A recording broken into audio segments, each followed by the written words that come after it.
Hi friends, good morning, welcome to XMB. I hope आप सब अच्छे हैं and you are preparing well for examination.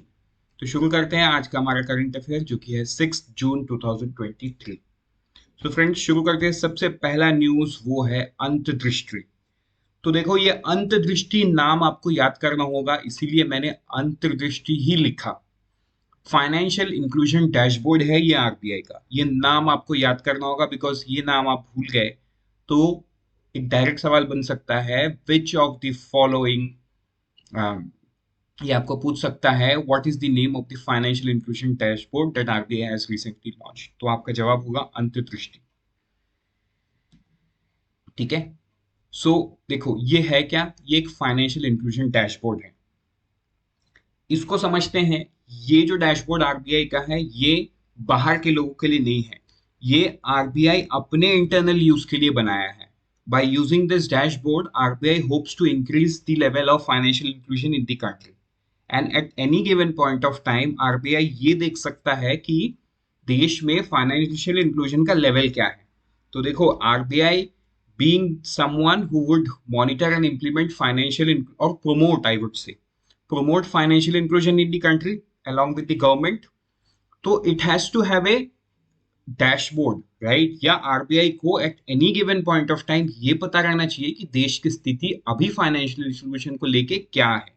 तो देखो, फाइनेंशियल इंक्लूजन का सबसे बड़ा जो स्टेप है वो है बैंक अकाउंट, क्योंकि बैंक अकाउंट से ही चीजों की शुरुआत होती है। अगर बैंक अकाउंट नहीं है तो इंक्लूजन तो किसी भी लेवल पे पॉसिबल नहीं है।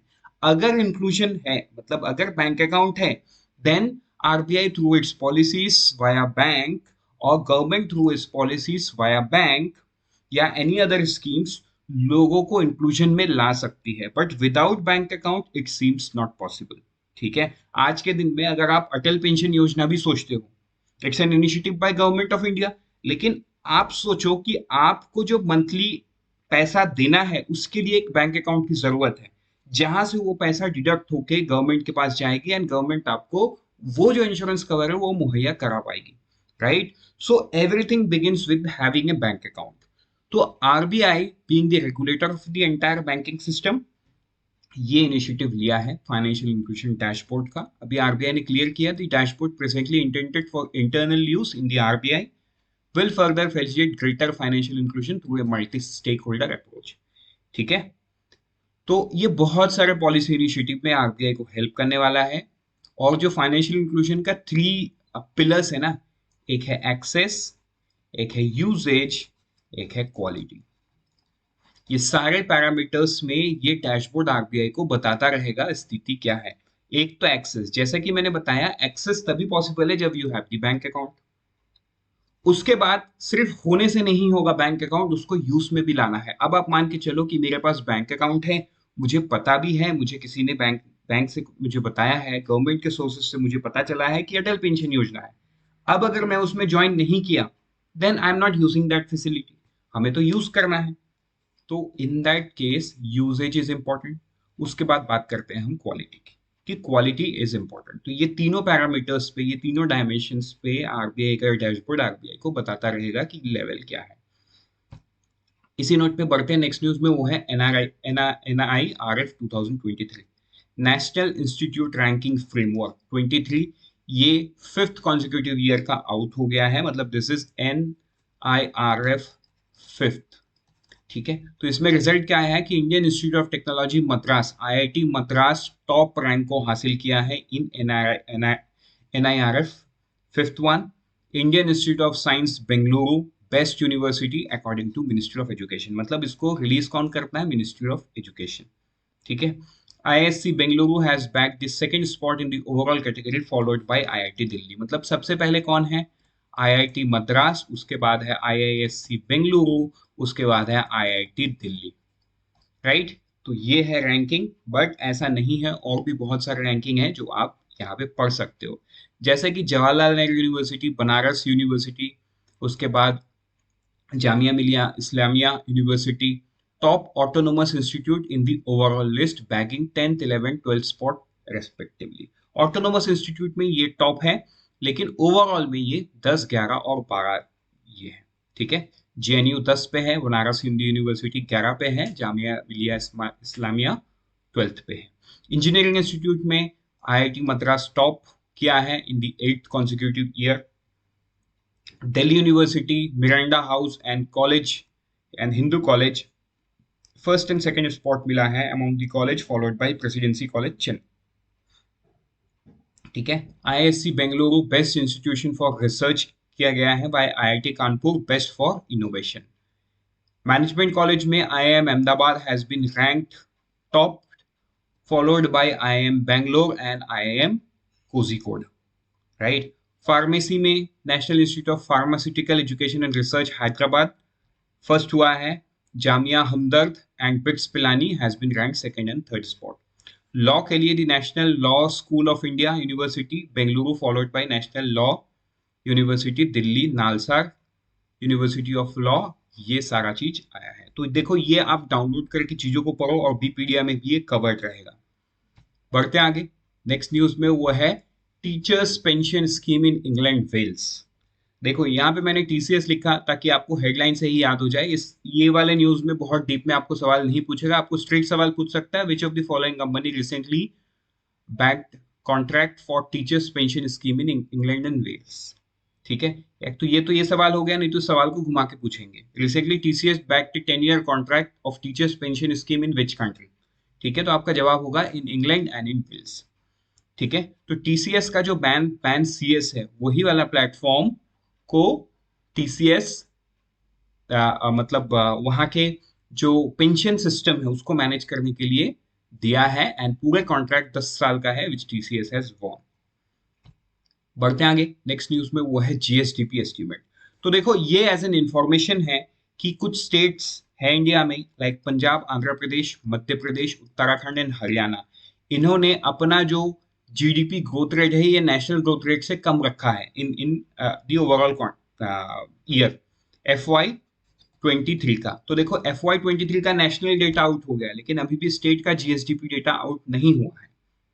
ठीक, तो ऐसे सवाल नहीं बन सकते अब, क्योंकि ये न्यूज में आया है तो आप इसको एक बार देख लोगे, दैट इज इंपॉर्टेंट। देखो जैसे पंजाब ने 6.08 बताया, आंध्र प्रदेश ने 7.02 बताया, मध्य प्रदेश में 7.06 बताया, उत्तराखंड ने 7.08 एंड हरियाणा में 7.1 बताया। वैसे ही कुछ स्टेट्स है जैसे कि आसाम, उन्होंने 10.16 बताया, मेघालय, मतलब ये टॉप वाले स्टेट्स है। वेस्ट बंगाल में 8.41, राजस्थान में 8.19, तमिलनाडु में 8.03।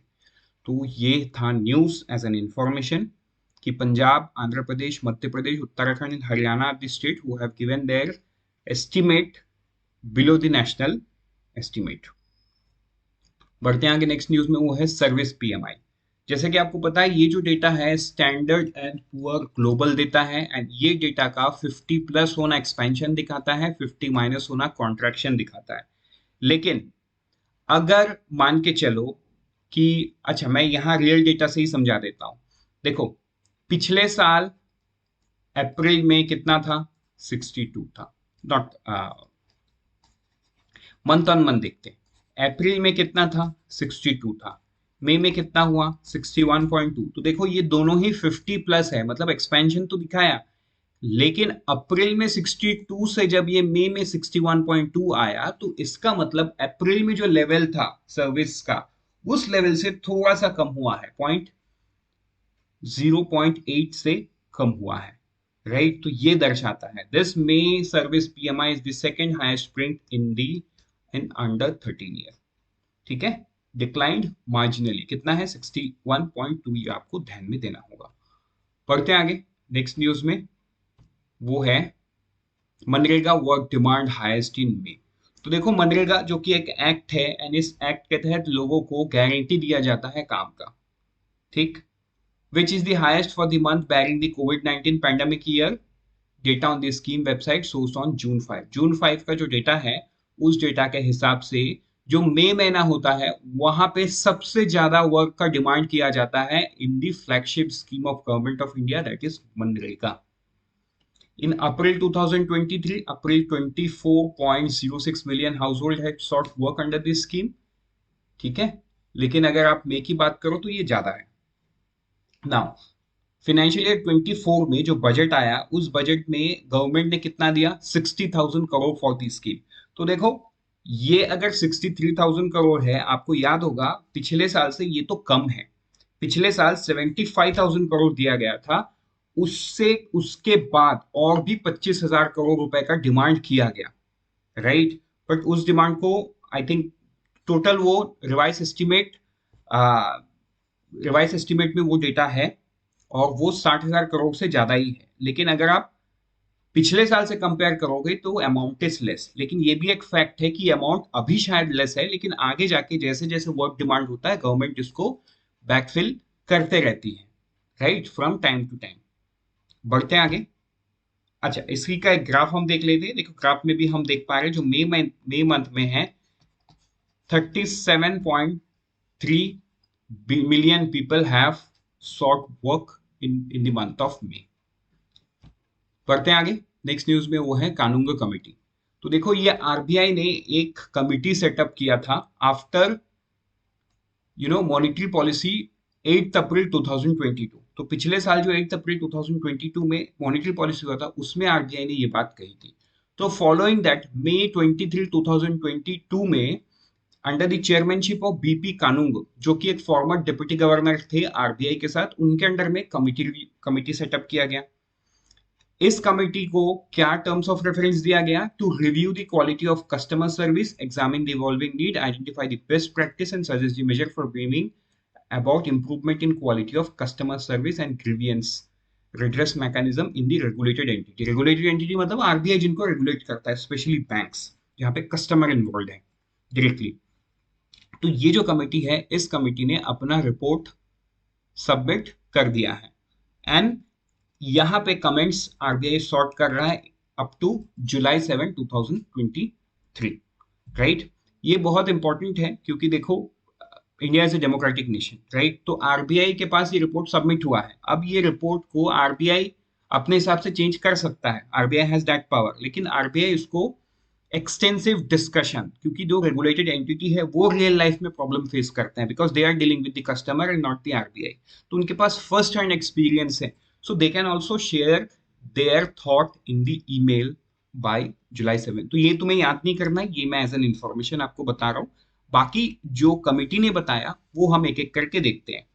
देखो ये बताया कि कुछ चेंजेस तो करना पड़ेगा in the charges by the regulated entity, क्योंकि बैंक्स कुछ ना कुछ चार्जेस कस्टमर्स पे लगाती रहती है, उसको स्टैंडर्डाइज करना होगा एंड उसमें रीजनेबल चेंज लाना पड़ेगा, ये उन्होंने बताया। एक रिकमेंडेशन उन्होंने ये बताया कि जो KYC norms, KYC know your customer अगर अपडेट नहीं है, केवाईसी डेटा अगर अपडेट नहीं है तो बैंक अकाउंट होल्ड पे चला जाता है। तो उन्होंने बताया कि ठीक है हमें केवाईसी तो अपडेट करना है लेकिन we must not stop operation of a bank account.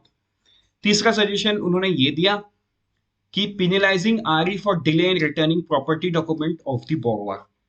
क्योंकि देखो जब होम लोन होता है तो होम लोन एक मॉर्गेज लोन होता है, जहां पे जो कस्टमर लोन ले रहा है वो अपना ओरिजिनल पेपर बैंक में गिरवी रख के लोन लेता है, राइट। एंड कस्टमर को जो कॉपी मिलता है वो सर्टिफाइड कॉपी मिलता है फ्रॉम दैट पर्टिकुलर डिपार्टमेंट, ठीक है। मतलब बैंक की डिपार्टमेंट नहीं, वो गवर्नमेंट की डिपार्टमेंट से उन्हें सर्टिफाइड कॉपी मिलता है। तो यहाँ पे ये कानून कमेटी ने बताया कि बैंक लोन क्लोज होने के बाद अगर डिले करता है तो उसके लिए पिनलाइज होना चाहिए बैंक को। दूसरा बात, अगर बैंक खो देता है प्रॉपर्टी पेपर, क्योंकि देखो होम लोन लंबे साल के लिए होता है, 30 ईयर्स 40 ईयर्स 50 ईयर्स के लिए होम लोन होता है। तो अगर 30 साल बाद वो डॉक्यूमेंट खो गया है तो जो रेगुलेटेड एंटिटीज है, मतलब बैंक है या हाउसिंग फाइनेंस कंपनीज है, उन्हें कस्टमर को असिस्ट करना होगा कि वो ओरिजिनल सर्टिफाइड कॉपी मिले और बैंक को कस्टमर को कंपनसेट भी करना पड़ेगा, ठीक है। Next is may adopt a nuanced approach for risk categorisation for customer, क्योंकि ये जो रिस्क कैटेगराइजेशन है ये बैंक ही डिसाइड करता है, राइट। तो उन्होंने एग्जांपल दिया, कोई सैलरी अर्नर है जिसमें प्रॉपर इनफ्लो एंड आउटफ्लो है मंथ ऑन मंथ, राइट, तो उनको हाई रिस्क देने का कोई मतलब ही नहीं है। क्यों? क्योंकि उनका तो सैलरी टाइम पे आ रहा है और वो क्लियरली स्टेटमेंट में विजिबल है, तो हाई रिस्क तो है ही नहीं। तो ये चीज बता रहा है कि वो एक स्टैंडर्डाइज होना चाहिए। Then to increase the effectiveness of regulated entity internal ombudsman. उन्होंने बताया कि बैंक को इंटरनल ओम्बड्समैन सेट करनी चाहिए, और ये जो इंटरनल ओम्बड्समैन को सैलरी दिया जाएगा। उन्होंने ये भी बताया जो इंडियन बैंक एसोसिएशन है जिसको आरबीआई ने सेटअप किया है, तो आरबीआई के फंड से डायरेक्टली जो सैलरी है, कंपनसेशन है, वो आयोस को जाए। तो इससे क्या होगा ना, सर्विस और बेटर होगा। अगर ओम्बड्समैन ऑफिसर बैंक का ही हुआ, ऑब्वियसली वो हमेशा बैंक का ही साइड लेगा। But internal ombudsman should be someone who should be free to ask question to banks, right. लेकिन अगर बैंक का ही एम्प्लॉय है तो शायद उतने अच्छे से काम नहीं हो पाता, इसलिए आरबीआई ने ऐसा कहा। देन उसके बाद आरबीआई ने यह भी कहा कि एक ऐसा प्लेटफॉर्म आरबीआई को बनाना चाहिए जहां पे हर बैंक के कस्टमर आके बैंक के खिलाफ कंप्लेंट दर्ज कर सके। बट अभी भी है, राइट। आरबीआई ओम्बड्समैन अगर आप देखोगे तो आप जाके किसी भी बैंक के कस्टमर क्यों ना हो, आप आरबीआई के साथ कस्टमर ये दर्ज कर सकते हो। लेकिन आरबीआई यहाँ पे जो बोल रहा है वो अलग चीज बोल रहा है। अभी अगर हमें कंप्लेंट रेज करना है, let's say we have an SBI account, तो हमें एसबीआई के वेबसाइट में जाना होगा। We have a Kotak account, तो हमें कोटक अकाउंट में जाना होगा। But what Kanungo committee is saying कि एक अलग से पोर्टल होगा जहां पे कस्टमर डालेगी and bank would try to solve it. उसके बाद अगर नहीं हुआ, because that is the first step, उसके बाद नहीं हुआ तो then a customer can go to RBI ombudsman. So those are two different thing, ये आपको समझना होगा। देन ये भी उन्होंने बताया on mis selling of third party product. अब क्योंकि देखो बैंक आज के दिन में अपने प्रॉफिट को इंक्रीज करने के लिए क्रॉस सेलिंग में इन्वॉल्व है। बैंक आज के दिन में इंश्योरेंस प्रोडक्ट देता है, बैंक आज के दिन में अलग अलग प्रोडक्ट्स भी बेचता है, राइट। तो ये सारा उन्होंने ये बताया जो क्रॉस सेलिंग है by the sales team of RE should be subject to verification by the audit function to ensure that there is no mis-selling and all instruction guidelines concerning the sale of such product are adhered to। Credit card, different type of credit card के साथ mutual funds, right. तो मतलब bank आज के दिन में बहुत सारा काम करती है। It's not just about a normal banking, it's also about increasing profit through different products, right. तो ये था कनुंगा कमेटी का report. With this, we are done for the. Let's meet tomorrow morning once again. Till then, unfold your potential and all the best for all the exams that you are preparing. Always remember, IXMB helps you prepare 50% faster.